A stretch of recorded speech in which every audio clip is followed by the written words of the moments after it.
So the first one we got, number 10, is Kurt Warner. And I know you like this one. I love this one for the sole fact that I love Kurt Warner. Aside from the whole, he's a watered down version of Tim Tebow, I think is the best way to put it, because he does the praise Jesus talk, which is, he's again totally watered down now. But what I love about this is that he didn't start at Northern Iowa until his senior year. He goes to the indoor football league, and then he gets shipped over to NFL Europe in Amsterdam, and then he comes over. He's going from place to place, and then he has to back up my fellow Hoosier, Trent Green. Not sure if you knew that. And then Green's season ends with an injury, and then he takes that team to the Super Bowl, and they actually win. If you recall, they beat the Tennessee Titans, in which Kevin Dyson stretched out, but then missed the goal line by about 1.5 yards. It's a phenomenal story. And then, of course, he went to the Giants, didn't have a lot of success, went to the Cardinals, 2008 and 2009, took them to the Super Bowl with Anquan Boldin and Larry Fitzgerald, one of the best wide receiving duos of all time. That could easily be another list, by the way. But Kurt Warner, I mean, he's ageless. And this is a true underdog story of a guy who seemed like couldn't catch a break. And he was able to finish out his career really strong with the Arizona Cardinals. Yeah, so I think absolutely. it was great. I think it's a great story. Number 9. Now this one a lot of people may not know. James Braddock. Now he was a professional boxer. He was boxing during the time of the Depression, and he had to actually quit boxing because he had to help his family work and feed them, essentially. Worked as a longshoreman. I know, it's pretty impressive. Yeah. Especially around this time, I think it's, for anyone boxing during the time of the Depression, it was probably kind of, you know, a hobby. But he was a professional boxer. A year away from the sport, he comes back. He gets a chance to fight a guy by the name of, let's see, Max Baer. And at this time, a lot of the boxers were sort of using James Braddock as someone to sort of practice and kind of get through fights to get to an even bigger fight. Essentially, what happens, he wins unanimously, and he's crowned the heavyweight champion of the world. What I love about this guy is that he was a 10-to-1 underdog in the heavyweight title bout against Max Baer. I believe he beat the likes of, I have it here, Corn Griffin and John Henry Lewis.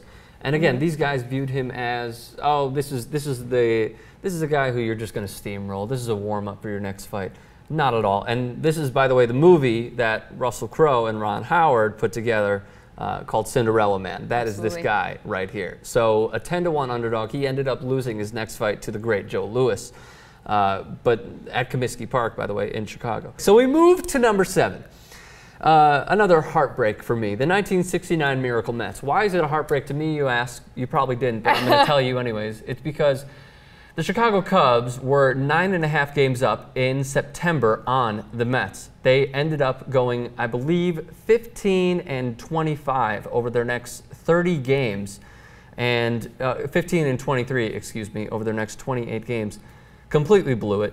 The New York Mets decided to go on a tear. Now, many people, and they obviously went on to win the World Series over the Baltimore Orioles 4-1. Now, one thing that the Cubs associate with are curses. In the batter's box, Ron Santo, bless his heart, taking some swings, a black cat goes around him in the batter's box. It's a microcosm of the Chicago Cubs. Again, it's tough for me personally, but you know what? Fuck this story. I'm not. You know what? I'm not even putting. You're not gonna put it number 7. One of the best comebacks. Okay, one of the best. We're scratching it. Sorry, yeah, Bleacher Report. Rick wants to scratch it. I do. All right, so let's just move on. We move forward. Well, actually, you skipped number 8. I did. Because you were so eager to not talk about the Mets. Give me number 8. We skipped number 8. It's actually the 2008 Fresno State Bulldogs baseball team, which I actually, first of all, appreciate that we're talking about Fresno, because who talks about Fresno? Really, I mean, if you think about it. The Fresno State Bulldogs entered the 2008 NCAA tournament with an overall record of 37-27. You don't have to be a genius to know that that's pretty darn bad. It's above average. It's not great. 37-27, a little They were definitely the underdogs already going into it. Absolutely. They ended up being one of the most successful, I think, teams or teams that we remember here in California, but overall, probably one of the better underdog stories.